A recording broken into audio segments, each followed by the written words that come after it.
네, 반갑습니다. 햅시바입니다. 오늘은요, 제가 이제 조건 때문에 만남이 꺼려진다고 하시는 분의 이야기를 듣고, 지난번에 제가 이제 조건에 대한 얘기를 해드리기는 했는데, 좀 더 구체적으로 얘기하는 시간을 가져보도록 하겠습니다. 이분도 이렇게 말씀하셨어요. 햅시바님의 영상 중에 조건을 보지 말아라. 물질 외능, 그러니까 물질, 지식, 외모, 능력보다 하나님이 인도하심이다 라고 말씀하셨는데, 정말 막상 선택하려다 보니 너무 어렵더라고요. 라고 이야기를 하셨습니다. 이분뿐만 아니고요. 남친과 둘이 있을 땐 다 좋다가도 가끔 생각이 많아질 때만 가슴이 답답해집니다. 이렇게 얘기를 하시는 분도 있었습니다. 자, 그래서요. 우리가 배우자를 선택할 때 조건을 어떤 식으로 바라봐야 하는지에 대한 얘기를 오늘은 좀 더 상세하게 이야기를 해보도록 하겠습니다. 제가 얘기하고 싶은 포인트는 뭐냐면은 조건 자체가 중요하지 않다는 얘기는 아니에요. 그러니까 솔직히 아예 안 본다라는 것도 이상해요. 제가 봤을 때는. 그리고 너무 많이 보는 것도 이상하다는 거죠. 이게 무슨 말이냐면은 그냥 조건이라는 어떤 그런 타이틀, 그런 항목을 가지고 사람을 평가하는 것 자체가 이상하다는 거예요. 그러니까 솔직히 너무 조건이 서로 안 맞는데 만나는 경우가 있죠.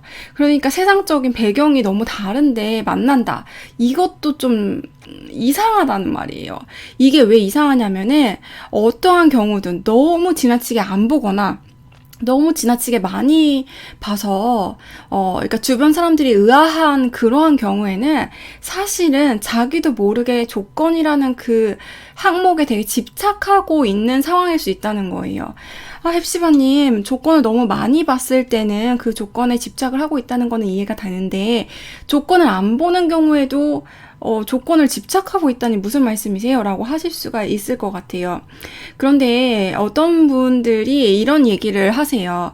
내가 지금 만나고 있는 이 사람이 나보다 조금 뭔가 부족한 것이 내 마음이 편해서 만나나? 이런 생각을 스스로 한대요.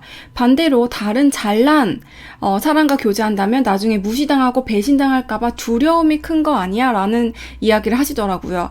저는 약간 이러한 부분도 있는 것 같아요. 그러니까 자존감의 영역에서 내가 좀 자신이 없다면 오히려 조건이 지나치게 떨어지는 사람을 일부러 만날 수도 있다는 거죠. 그러니까 이것도 좋지 않다는 거예요. 그러니까 조건을 제가 보지 말라고 하셨는데 이런 식으로 보지 말라는 얘기는 아니에요. 무슨 말인지 알겠죠? 그래서 이런 경우조차도 사실은 조건을 보고 있다는 거죠. 실상은. 그러니까 나보다 조건이 낮은 거를 보고 있다는 거예요. 그러니까 나보다 조건을 낮은 거를 보고 있든 나보다 조건이 높은 것을 보고 있든 그것을 보고 있는 것 자체가 저는 말이 안 된다고 보는 입장인 거예요. 왜 그러냐라는 것을 조금 더 제가 풀어서 설명을 해드리도록 할게요. 일단은 우리가 이제 스펙, 흔히 스펙이라고 하잖아요. 그래서요, 스펙이라는 단어가 2004년도에 신어 자료집에 등록된 말인데 비즈니스 용어로는 설비의 명세서 또는 구조, 성능, 재질, 특성 등을 일컫는 말로 물건의 좋고 나쁨을 나누는 말이다. 요즘은 원래의 뜻에서 벗어나 직장을 구하는 사람들 사이에서 학력을 포함한 학점, 토익 점수, 해외 연수, 그리고 자격증을 얼마나 갖고 있는지 말해준다. 즉, 물건의 가치가 자신이 확보할 수 있는 외적 조건의 총체로서 너무 어려운가요? 사람의 능력이나 가치를 나타내는 명세서 또는 이력서로 변신되었다. 그러니까 어쨌든 사람의 능력이나 가치를 어떤 명세서, 글로 표현을 하고 이력서가 된다는 것이죠. 자, 이러한 스펙을 사람한테 특히 배우자를 만나는데 이제 갖다 쓰는 경우가 말이 안 된다는 거예요.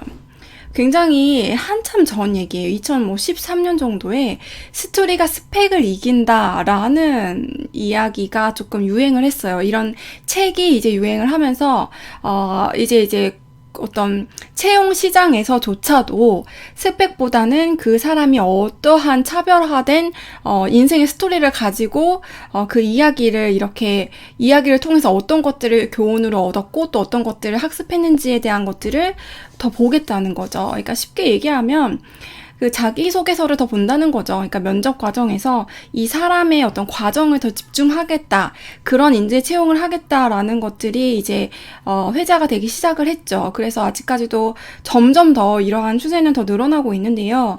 우리가 채용 시장에서도 그런데 배우자를 고를 때도 아직도 이 관점으로 본다는 것은 저는 이제 이해가 안 되는 부분이에요. 왜냐하면은 사람의 어떤 면면은 조건은 진짜 그 사람이 어떠한가에 대한 거는 수치화할 수 없다고 저는 생각을 하고요. 사람의 결의 나랑 맞는지를 보는 거죠. 자, 제가 여기까지 얘기하면 그럼 도대체 뭘 보냐라고 하는데, 제가 아까도 말씀드렸듯이 그 사람의 스토리가 나랑 어울리는지를 보는 것이 가장 제가 봤을 때는 정확한 방법인 것 같습니다. 자, 그래서요. 우리 크리스찬 분들은 또 여기까지는 나아갈 수 있는데 또 새로운 조건이 붙어요. 신앙이 있었으면 좋겠다. 그러니까 신앙이 좋았으면 좋겠다. 성품이 좋았으면 좋겠다. 이런 얘기 제가 되게 많이 듣는데, 도대체 신앙이 좋은 게 뭐고 성품이 좋은 게 뭔지에 대한 것도 솔직히 저는 한 번 더 깊게 생각을 해봐야 한다고 생각이 들어요. 그 신앙이 나랑 어울리는지, 그 사람과 하나님 얘기할 때 내가 더 하나님을 알게 되는지, 그리고 그 사람의 성품이 나와 어울리는지를 보는 것이지, 단편적으로 그 사람의 신앙이 우월하다는 게 도대체 뭐를 이야기하는 걸까? 그래서 신앙이나 성품도 하나의 어떤 명세서에 추가되는 항목이 되는 것이라는 생각이 들어요. 그래서 이것조차도 저는 조건이다라고 생각을 합니다. 그래서 제가 어떤 세상적인 기준을 보지 말고 신앙을 보세요라고 말하는 것도 아니에요. 제가 오늘 얘기하고자 하는 것은요, 이런 어떤 사람들한테 기준을 갖다 대고 내가 그 사람을 평가할 수 없다는 얘기를 하는 겁니다.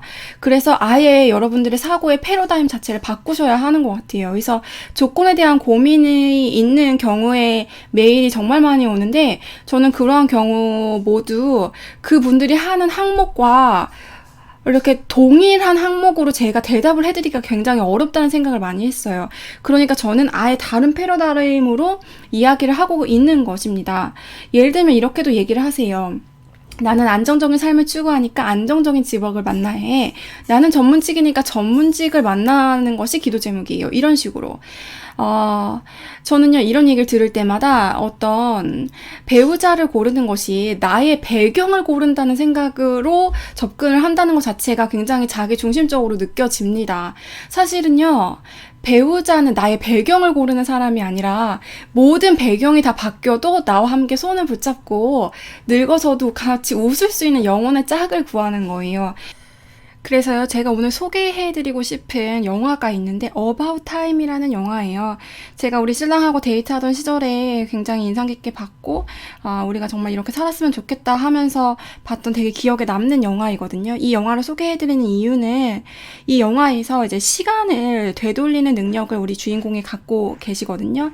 그런데 그 주인공이 그러니까 상황에 따라서 필요한 대로 이제 시간을 되돌리면서 자기 인생을 가장 좋게 멋지게 어쨌든 꾸려가려고 노력을 해요. 그런데 저랑 저희 신랑이 가장 인상 깊게 봤던 부분은 뭐냐면은, 그 시간을 되돌리는 상황에서도 가장 그 시간을 계속 되돌리고 상황은 변하는데도 불구하고 그 두 사람의 사랑의 관계가 변하지 않았다는 거예요. 그러니까 아무리 과거로 갔다가 다시 미래로 와고 이렇게 장면들이 겹쳐져도 두 사람은 동시에 그 자리에서 서로를 바라보면서 웃고 있어요.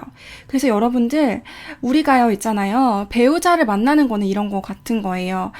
배경이 변하고 시간이 과거로 갔다가 늙을 때가 되어도 우리 두 사람은 변하지 않는 전경이 되는 그러한 사람을 고르는 거예요. 그래서 여러분들 이 영화를 정말 추천하고요. 그래서 저는 우리가 이제 삶을 같이 살아갈 어떤 그런 예술적인 감각을 가지고 사람을 대하고, 그리고 그렇게 사람을 바라보고, 그리고 그렇게 사람을 골랐으면 좋겠어요.